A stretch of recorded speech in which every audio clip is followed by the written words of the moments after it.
नमस्कार दोस्तों, मैं गोविंद मारवाल और आज के सेशन में हम चर्चा करेंगे दर्पण समीकरण को लेकर। तो सबसे पहले हम इसका रे डायग्राम बनाते हैं। तो देखिए, ये हमारे पास एक अवतल दर्पण है। ये मैंने इसका मुख्य अक्ष बनाया। ये ध्रुव है, ध्रुव को हम O से प्रदर्शित करेंगे। ये इसका फोकस बिंदु है F और ये इसका वक्रता केंद्र कह देता हूँ। ये इसका वक्रता केंद्र है C। मैं यहाँ ऑब्जेक्ट रखता हूँ कोई जिसका नाम है A और ये बिंदु हमारे पास B। ये ऑब्जेक्ट रखा हुआ है AB। तो दर्पण से प्रतिबिंब बनाने के नियम हमने पढ़े कि यदि कोई प्रकाश की किरण मुख्य अक्ष के समांतर आती है तो दर्पण से परावर्तन के पश्चात वो फोकस बिंदु से गुजरती है। ये हमारे पास फोकस बिंदु है, ठीक है। दूसरा, यदि कोई प्रकाश की किरण वक्रता केंद्र से दर्पण पर आपतित होती है तो जिस पथ पर आती है वापस उसी पथ पर लौट जाती है। वक्रता केंद्र से यदि कोई प्रकाश की किरण दर्पण पर आपतित होती है तो जिस पथ पर आपतित होती है पुनः उसी पथ पर लौट जाती है। तो परावर्तन के पश्चात दोनों किरणें यहाँ काट रही है, तो यहाँ हमारे पास इमेज फॉर्मेशन होगा इस तरीके से। ऑब्जेक्ट हमारे पास ए बी था, तो इसका जो इमेज है इसको हम नाम देंगे ए डैश और बी डैश। ये ए बिंदु है, इस बिंदु को हम नाम दे देते हैं पी।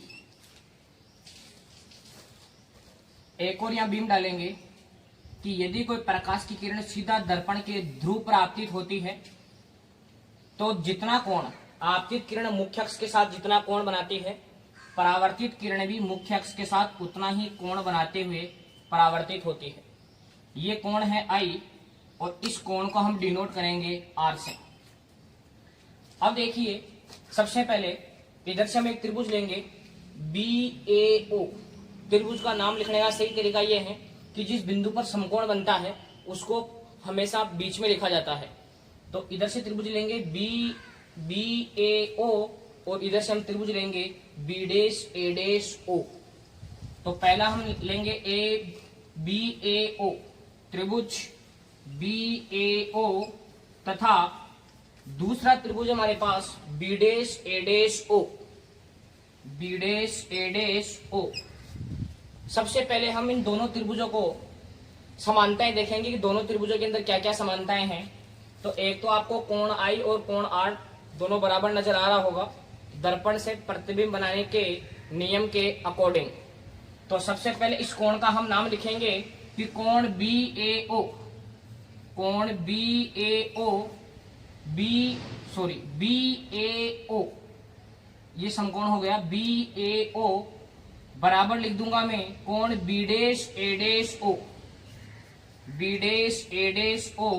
और बराबर होने का कारण है कि दोनों के दोनों ही कैसे हैं, समकोण। दोनों के दोनों हमारे पास है 90 डिग्री के। इसको बोल दिया मैंने समीकरण नंबर 1। दूसरा, ये वाला कोण और ये वाला कोण भी दोनों के अंदर बराबर है, तो इसको नाम लिखेंगे BOA। इसको लिखूंगा मैं BOA बराबर इस वाले कोण को लिखूंगा मैं BOA। ये हमारे पास BOA और ये बराबर है किससे, ये हमारे पास परावर्तन के नियम से। दर्पण से जो प्रतिबिंब बनाने का नियम होता है उसके अकॉर्डिंग दोनों कोण बराबर है परावर्तन के नियम से।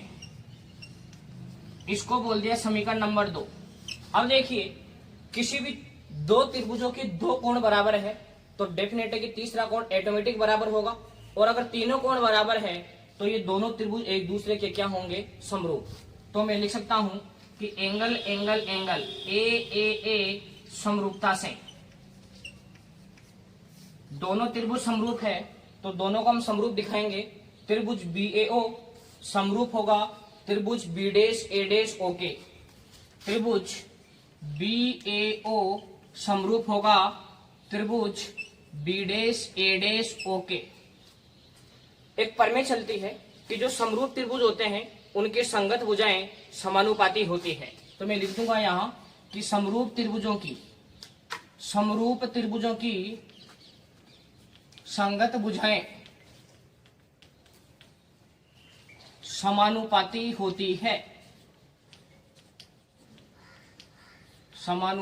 होती है।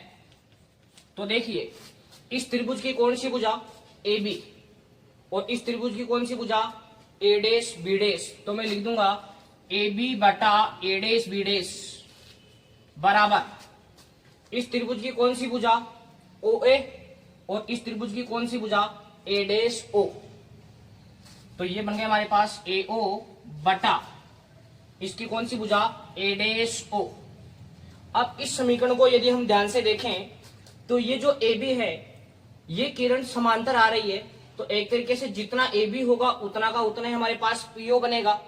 तो मैं लिख दूंगा क्योंकि ए बी जो है ज्यामिति से एक बात पता चल रही है हमें कि जितना ए बी होगा उतना का उतना ही हमारे पास क्या होगा, ए बी बराबर होगा पीओ के। तो इस समीकरण को थोड़ा मॉडिफाई कर लेते हैं, ए बी के स्थान पर लिखते हैं हम पीओ। तो ये हमारे पास क्या बनेगा, पीओ बटा ए डैश बी डैश बराबर ये हमारे पास बना ए ओ बटा ए डैश ओ। इसको हम नाम देते हैं समीकरण नंबर 3। अब देखिए इसी तरीके से इधर से ये वाला त्रिभुज देखिए, पी ओ एफ, त्रिभुज पी ओ एफ तथा इधर से बी डैश ए डैश एफ तथा त्रिभुज बी डैश ए डैश एफ में। अब देखिए इन दोनों त्रिभुजों में इसमें ये वाला कोण 90 डिग्री है, इसमें ये वाला कोण 90 डिग्री है। ये जो दर्पण होता है, अगर दर्पणों को हम प्रैक्टिकली देखते हैं तो दर्पण में इतना ज्यादा वक्र नहीं होता है, मतलब वक्र जो होता है वो बहुत ही कम होता है। यहाँ ये जो कोण बनता है ये लगभग 90 डिग्री का कोण बनता है। तो ये मैं कह दूंगा कि कोण पी ओ एफ बराबर होगा बी डैश ए डैश एफ के, ये बराबर होगा बी डैश ए डैश एफ के। और बराबर होने का कारण क्या है कि दोनों के दोनों ही 90 डिग्री के हैं। पी ओ एफ बराबर होगा बी डैश ए डैश एफ, दोनों के दोनों ही 90 डिग्री। इसको बोल दिया मैंने समीकरण नंबर 4। इसी तरीके से देखिए ये वाला कोण और ये वाला कोण बराबर होगा, ऐसे कोणों को हम बोलते हैं सम्मुख कोण या शीर्षाभिमुख कोण। तो इसका नाम क्या लिखेंगे, पी एफ ओ। हम लिखेंगे कोण पी एफ ओ बराबर होगा B dash F A dash, B dash F A dash. और इनका बराबर होने का कारण है कि ये दोनों के दोनों कैसे कोण है हमारे पास, तो हम लिखेंगे दोनों के दोनों हमारे पास ये सम्मुख कोण है। दोनों के दोनों ही कैसे कोण है, ये दोनों के दोनों ही हमारे पास सम्मुख कोण है। अब देखिए इस त्रिभुज का और इस त्रिभुज के दो कोण बराबर है, तो इसका तीसरा कोण ऑटोमेटिकली बराबर होगा। तो हम लिख देंगे कि ये दोनों त्रिभुज भी कैसे हैं, समरूप है। तो मैं लिख दूंगा कि त्रिभुज पी ओ एफ समरूप है त्रिभुज बी डैश ए डैश एफ के, त्रिभुज बी डैश ए डैश एफ के। यहाँ भी सेम ये वाली प्रमेय हम काम में लेंगे कि समरूप त्रिभुजों की संगत भुजाएं समानुपाती होती है। तो इधर से देखिए इसकी कौन सी भुजा पीओ बटा इसकी कौन सी भुजा 90 डिग्री वाली, इसकी 90 डिग्री वाली भुजा बटा इसकी 90 डिग्री वाली भुजा। तो ए डैश बी डैश बराबर इधर से इसकी कौन सी भुजा ओ एफ बटा इसकी कौन सी भुजा ए डैश एफ। ये बन गया ओ एफ बटा हमारे पास बन गया ए डैश एफ। इसको मैं नाम देता हूं समीकरण नंबर 6। अब देखिए, अब आप समीकरण 3 और 6 को अच्छे से देखिए, दोनों की लेफ्ट हैंड साइड बराबर है। समीकरण 3 में लेफ्ट हैंड साइड ये और समीकरण 6 के अंदर भी लेफ्ट हैंड साइड ये, दोनों की लेफ्ट हैंड साइड बराबर है। तो हम दोनों की जो राइट हैंड साइड है उसको भी बराबर कर देंगे। तो बराबर करेंगे तो ये हमारे पास क्या बना, ए ओ बटा ए डैश ओ बराबर हमारे पास बन गया ओ एफ बटा ए डैश एफ। अब देखिए दर्पण के लिए एक चिन्ह परिपाटी चलती है। चिन्ह परिपाटी के अकॉर्डिंग जो वस्तु की दूरी होती है उसे हम यू से प्रदर्शित करते हैं, प्रतिबिंब की जो दूरी है उसे हम वी से प्रदर्शित करते हैं, और जो फोकस दूरी है उसे हम एफ से प्रदर्शित करते हैं। तो यहां हमारे पास वस्तु की दूरी कौन सी है, वस्तु है हमारे पास ए बी। दूरियां हमेशा दर्पण के ध्रुव से मापी जाती है, तो वस्तु की दूरी हमारे पास बनेगी ओ ए। वस्तु की दूरी हमारे पास बनेगी OA। मैं लिख देता हूं यहां पर वस्तु की दूरी हमारे पास OA बराबर O से लेकर A तक, ये हमारे पास वस्तु की दूरी है। इसको वस्तु की दूरी को हमेशा U से प्रदर्शित किया जाता है। ये जो वस्तु की दूरी है O से लेकर A तक की दूरी, इसको हम किससे प्रदर्शित करेंगे? U से। और याद रखेंगे कोई सा ही दर्पण हो, कोई सा ही लेंस हो, वस्तु की दूरी हमेशा ऋणात्मक ली जाती है। तो OA बराबर लिखूंगा मैं माइनस का U। अब हम बात करें प्रतिबिंब की दूरी की, तो प्रतिबिंब की जो दूरी होती है उसको हम V से प्रदर्शित करते हैं। और चित्र में देखिए प्रतिबिंब की दूरी कौन सी है? OA'। तो जो प्रतिबिंब की दूरी है इसको हम प्रदर्शित करेंगे V से। प्रतिबिंब की दूरी को किससे प्रदर्शित करेंगे? V से। अब V का चिन्ह किस तरीके से लेना है, तो इसके लिए हमें ध्यान देना है, हमें खुद को दर्पण माने कि मैं खुद ही दर्पण हूं। फिर देखना है कि मेरे राइट हैंड की ओर प्रतिबिंब जा रहा है या लेफ्ट हैंड की ओर प्रतिबिंब जा रहा है। तो आपको नजर आ रहा होगा कि ये मैं खुद को अगर दर्पण मानता हूं तो प्रतिबिंब जो है वो मेरे बाएं हाथ की ओर जा रहा है। तो ऐसे समझ लो कि प्रतिबिंब अगर दाएं हाथ की ओर जा रहा है तो दायां हाथ दमदार और बायां हाथ बेकार। दायां हाथ की ओर जाएं तो आपको प्लस का चिन्ह काम में लेना है V के लिए, और अगर बायां हाथ की ओर जाएं तो V का चिन्ह आपको माइनस में लेना है। तो यहाँ दर्पण से प्रतिबिंब हमारा बाएं हाथ की ओर जा रहा है, इधर सामने नहीं जा रहा है, दर्पण से इधर जा रहा है, तो हम यहाँ माइनस का V काम में लेंगे। तो प्रतिबिंब की दूरी हो गई OA', प्रतिबिंब की दूरी है OA' बराबर लिख दूंगा मैं माइनस का V। अब बात आती है फोकस दूरी की। फोकस दूरी डायग्राम में किस नाम से बता रखा है मैंने फोकस दूरी को? तो देखिए डायग्राम में फोकस दूरी का नाम है OF। डायग्राम में फोकस दूरी का नाम क्या है? OF। ये हमारे पास फोकस दूरी है OF बराबर। अब देखिए ये हमारे पास कौन सा दर्पण है? अवतल दर्पण है। तो पिछले वीडियोस के अंदर हमने पढ़ा है कि अवतल है तो बच्चा है कि बूढ़ा दर्पण है ये, तो हम बोलेंगे कि बूढ़ा दर्पण है। और जो बुजुर्ग लोग होते हैं उनके पास ऊर्जा कम होती है, इसलिए हम इसकी फोकस दूरी को लेंगे माइनस में। अवतल दर्पण की फोकस दूरी माइनस में ली जाती है, जबकि उत्तल दर्पण की फोकस दूरी हम प्लस में लेते हैं।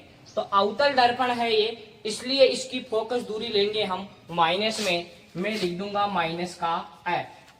अब इस समीकरण को बड़े ध्यान से देखिए, समीकरण 7 को OA के स्थान पर माइनस का U लिखूंगा, OA' के स्थान पर माइनस का V लिखूंगा, OF के स्थान पर माइनस का F लिखूंगा। लेकिन A' के स्थान पर मैं अभी ना U लिख सकता, ना V लिख सकता, ना F लिख सकता। तो इसको हम तोड़ने की कोशिश करेंगे। इसको हम इस प्रकार से दो भागों के अंदर बांटेंगे कि इसको U, V और F के पदों में हम कुछ ना कुछ लिख सकें। तो देखिए A' हमारे पास ये वाली दूरी है, ये छोटी सी दूरी है A'। अगर मैं इस पूरी दूरी में से अगर OF घटा दूं तो क्या हमारे पास A' बच जाएगा?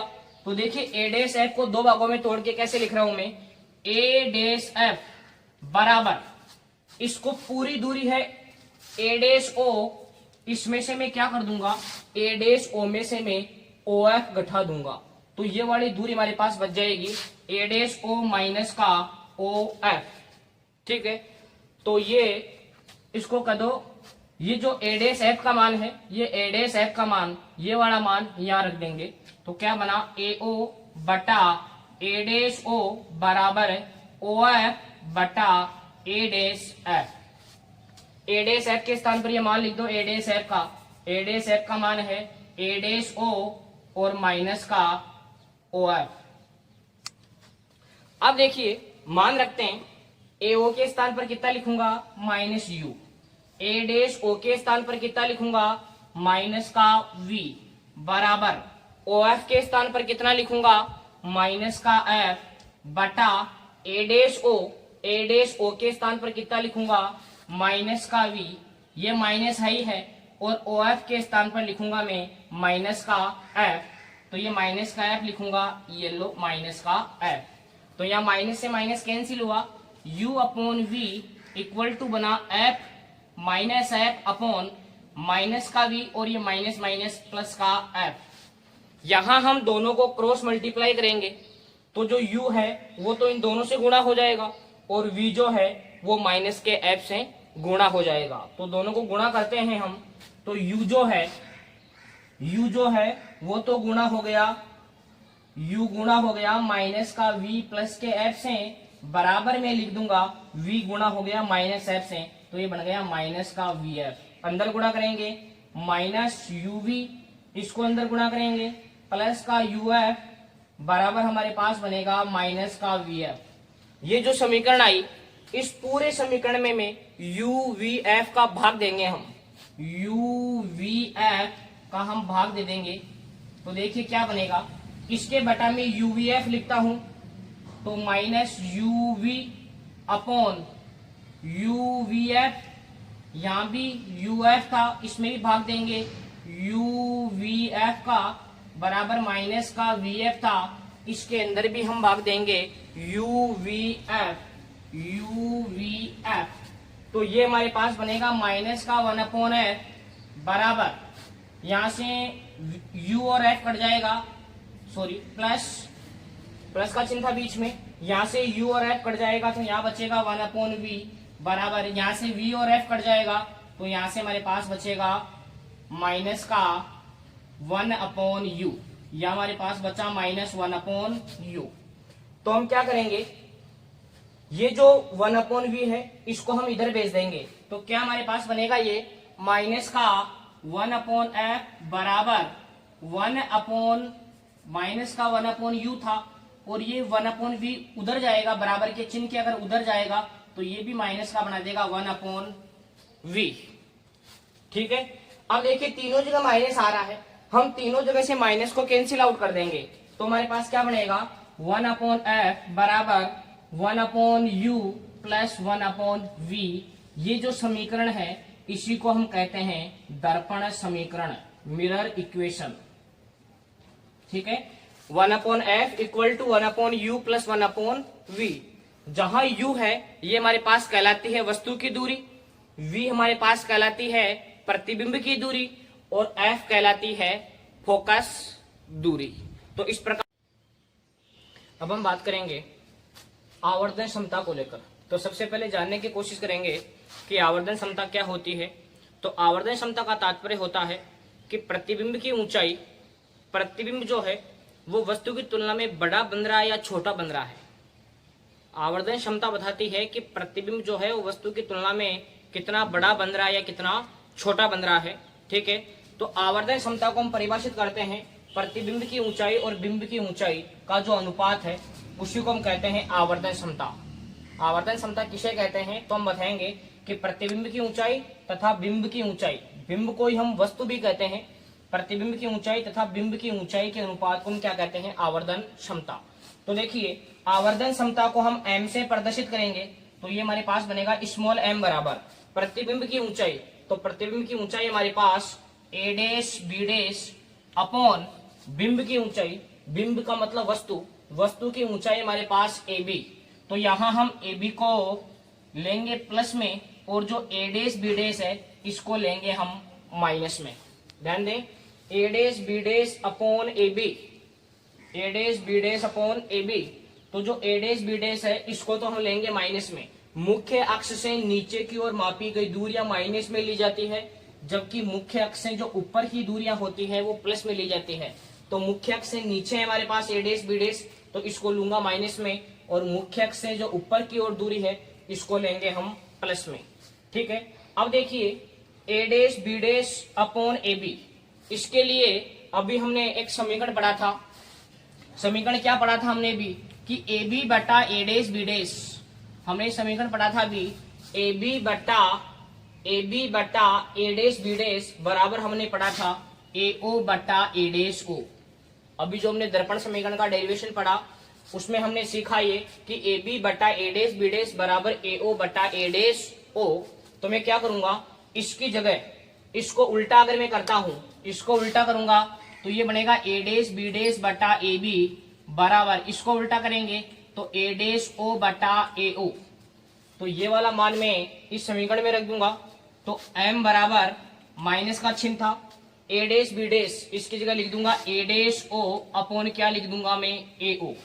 अब देखिए ए ओ बराबर हमने लिखा था अभी माइनस का यू, दर्पण समीकरण के अंदर वस्तु की दूरी माइनस में ली जाती है, और ए डैश ओ जो है इसको ये हमारे पास बताएगा v, और लेंगे हम माइनस का v, क्योंकि प्रतिबिंब जो है मेरे लेफ्ट हैंड की ओर बन रहा है। वही चिन्ह परिपाटी है जो हमने दर्पण समीकरण के अंदर काम में ली थी, तो दोनों वैल्यूज में यहाँ रखता हूं। तो m बराबर माइनस बार था, ए डैश ओ की जगह माइनस का v अपॉन ए ओ की जगह में लिखूंगा u माइनस का u, तो माइनस से माइनस कैंसिल आउट हो जाएगा, तो m बराबर बना माइनस का v अपॉन u। तो दर्पण से आवर्धन क्षमता का यही फॉर्मूला चलता है, m बराबर माइनस v अपॉन u, जहां v है प्रतिबिंब की दूरी, u है वस्तु की दूरी। अब देखिए अगर m का मान हमारे पास माइनस में आ रहा है, m का मान अगर नेगेटिव आ रहा है तो प्रतिबिंब बनेगा वास्तविक और उल्टा। m का मान अगर नेगेटिव है तो प्रतिबिंब बनेगा वास्तविक, और वास्तविक के साथ हमेशा बनता है उल्टा। अगर m की वैल्यू अगर प्लस में आती है, पॉजिटिव आती है, तो प्रतिबिंब बनता है हमारे पास आभासी, और आभासी के साथ हमेशा बनता है सीधा। ठीक है, m का मान माइनस में तो हम कहेंगे कि प्रतिबिंब वास्तविक उल्टा बनेगा। यदि m की वैल्यू अगर प्लस में आ रही है तो हम बोलेंगे कि प्रतिबिंब आभासी और कैसा बनेगा, सीधा बनेगा। साथ ही साथ m की वैल्यू अगर 1 आ रही है तो प्रतिबिंब वस्तु के बराबर बनेगा। प्रतिबिंब जो बनेगा वो बनेगा वस्तु के बराबर।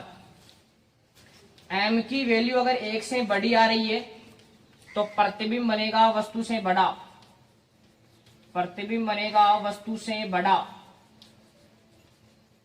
m की वैल्यू यदि 1 से छोटी आ रही है तो जो प्रतिबिंब बनेगा वो बनेगा वस्तु से छोटा। तो इस प्रकार हमने चर्चा की आवर्धन क्षमता को लेकर। आई होप कि आपको ये वीडियो पसंद आया होगा। आप चैनल को ज्यादा से ज्यादा लाइक, शेयर और सब्सक्राइब कीजिए। Thank you.